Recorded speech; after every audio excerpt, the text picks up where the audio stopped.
Na смотри полjoprivredne industriji i trgovini promovovana poljoprivredna mehanizacija pohonska i priključna, ktorá neobchodná za súčasnú poljoprivrednu produkciju.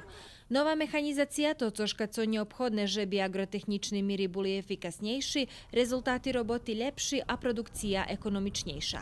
Primenjovanje súčasnej mehanizaciji pokrajinska i republična vlada prepoznali prešloho roku i nigda vekši finansijni sredstva nje boli uloženi do nabavki nove mehanizaciji. IPART programa, prek ktorej novi poljoprivredniki možu dojsť do súčasnej opremi, za toto vidvojela 200 milioni dinari. Mogu da konkurišu samo poljoprivredna gazdinstva koja su registrovana nakon 1.1.2018.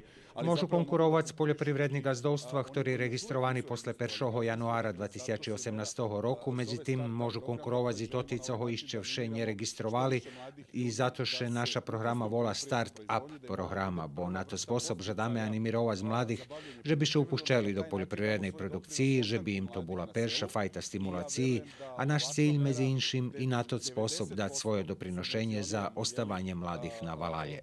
Pokrajinski sekretar za poljoprivredu, vodoprivredu i ljesarstvo nahlašal, že toti, co išće neregistrovali poljoprivredne gazovstvo, maju obovjazku toto zrobiť spokljanje potpišu kontrakt.